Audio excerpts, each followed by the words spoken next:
So, the Las Vegas Raiders head coach, Antonio Pierce, is uncertain about sticking with Gardner Minshew as the starting quarterback. After just 3 weeks of football, the Raiders might already be considering a change at the quarterback position, but there's more to it than just that. Pierce also gave some insight into his earlier comments about business decisions, and we have some footage of Jackson P. Johnson, who looked really impressive. We'll talk more about him at the end of this video, but let's dive into the quarterback situation first. When asked directly if he's committed to Gardner Minshew, Antonio Pierce said they need to evaluate everything from yesterday first. This suggests that the Raiders aren't completely confident that Minshew is their long-term quarterback. However, sometimes Pierce can be a bit vague or even reveal more than he intends. I don't think the Raiders are actually going to make a change at quarterback right now. Sure, they could decide to start Aiden O'Connell instead, especially against a strong defense like the Cleveland Browns.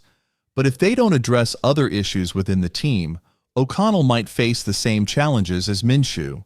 For instance, one play might see a lineman getting pushed into the quarterback, and on the next, a receiver might run the wrong route.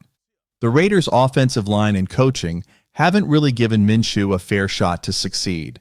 I don't think Gardner Minshew is a bad quarterback. You can win with him, but you need a good play caller, a solid play designer, and a strong running game, none of which the Raiders have right now. In fact, when Pierce was asked about Minshew's performance, he mentioned the same issues.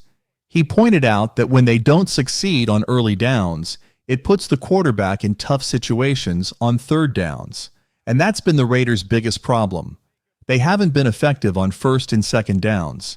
When you don't succeed on first and second downs, you end up in tough situations like 3rd and 7 or 3rd and 8. These third and long scenarios are hard to manage, especially without big plays. Yesterday, the Raiders didn't have many explosive moments. We had one good pass to Trey Tucker and another drive that ended with a 3rd and 7. The team decided to run the ball for 3 yards, which brought up a 4th and 3.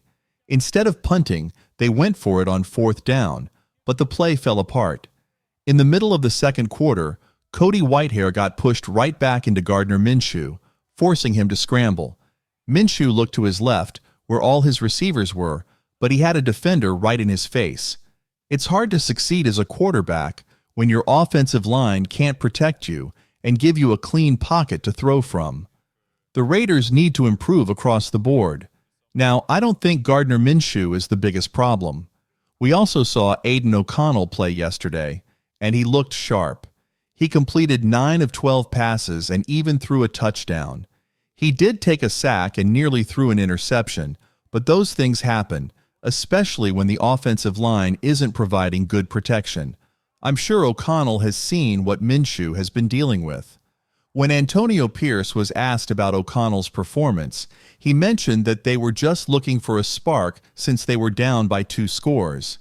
He didn't say anything that indicated they're ready to make a permanent switch.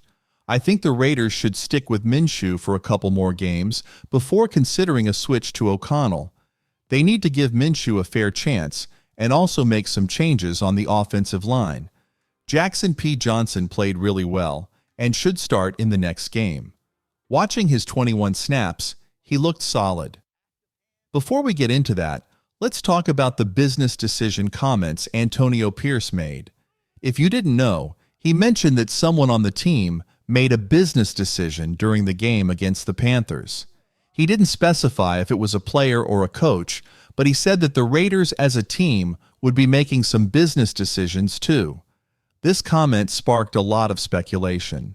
Some thought he was referring to Trayvon Mullen or maybe even Gardner Minshew, wondering if Minshew didn't want to be out there during the final drive.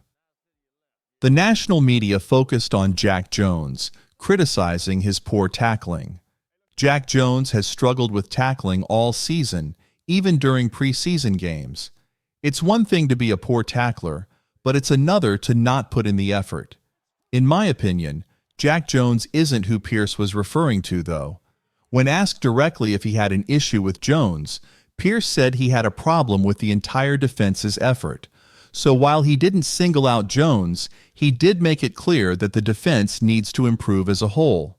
I think when Antonio Pierce made that business decision comment, he might have regretted it afterward. It's tough to say who he meant, but it's clear he expects more from his team. Antonio Pierce admitted that he might have spoken too soon with his business decision comment. He hasn't had a chance to address the team yet, but they'll likely meet later today. The big question is, will Pierce call out specific players, or will he hold the entire defense accountable? If Jack Jones gets benched, it could be a sign that he was the one Pierce was referring to, but I don't think that's going to happen. What Pierce needs to ensure is that every player on the field is fully committed to the team and their success.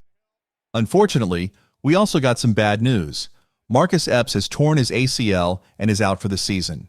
While Epps wasn't necessarily a top player in his position, he was a veteran who understood the defensive scheme and gave it his all on every play.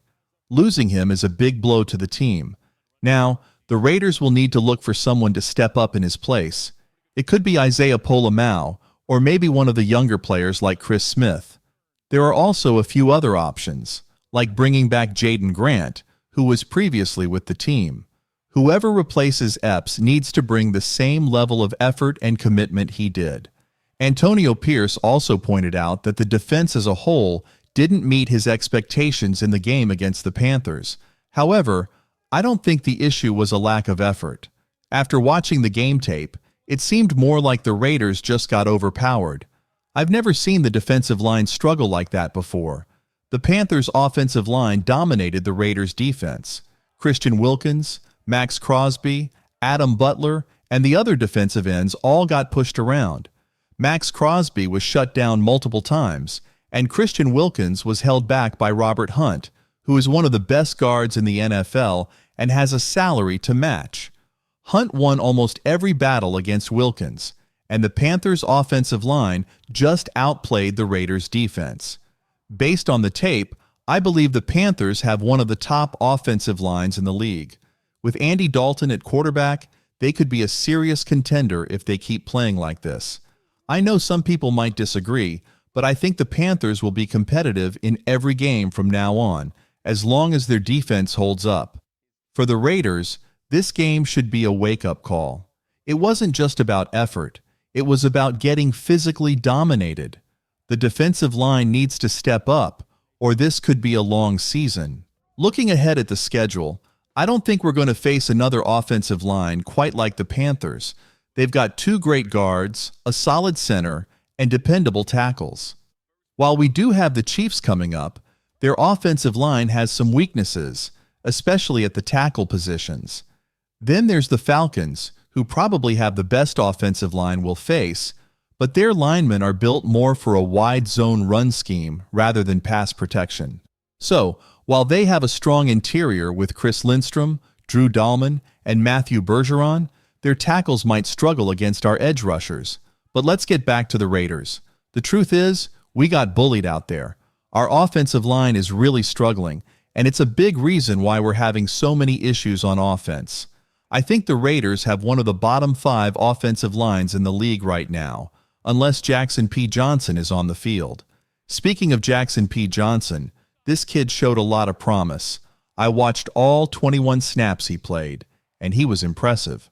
On his first play, he pancaked a defensive lineman while helping out DJ Glazer. Play after play, he was solid, quick to process, never panicked, and always knew who to block. He handled defensive line games well and looked calm and composed throughout. I think he could be one of the best offensive linemen we have, and that's saying something considering he's a rookie who's just played his first NFL game. From left guard to right tackle, though, the rest of the line needs a lot of work. There's not a single starter from this game, other than Johnson, that I'd keep long term. Maybe Dylan Parham, but even then, I'd move him to center. He was originally brought in by Josh McDaniels to be the long-term center, but with McDaniels and Ziegler gone, the new staff stuck with Andre James. Parham isn't strong enough to be a guard, but he has the potential to be a good center. I also think the Raiders should put Jackson P. Johnson at left guard. I don't know why they tried him at right guard when Dylan Parham wasn't the problem on the offensive line. Cody Whitehair was. Whitehair had a lot more negative plays, but he's still out there. possibly because of his connection with Luke Getsy. It just doesn't make sense to me. The smart move would be to let Colton Miller continue developing at left tackle, put Parham at center, and figure out the right side of the line. Maybe DJ Glazer is the answer at right tackle, or maybe Thayer Munford moves to right guard. We need to find the right combination and stick with it. Right now, the Raiders' offensive line is a mess, and it's holding the entire offense back. Looking at the Panthers' offensive line, they're a cohesive unit, one of the best in the league. Meanwhile, the Raiders are struggling. I've said this before, but the Raiders' offensive line is not even close to being a top 10 unit. It's one of the worst in the league. Jackson P. Johnson was a bright spot, though, and I hope they start him from now on. As for the quarterback situation, I think the Raiders should try to fix the offensive line first and give Gardner Minshew a few more games to prove himself. If the line doesn't improve, then it's time to switch to Aiden O'Connell. Once you bench Minshew and move to O'Connell, there's no going back. If O'Connell struggles, you can't just flip back to Minshew. We'll have to wait and see what happens. Let me know what you think in the comments, and don't forget to like, subscribe, and I'll see you next time with another video.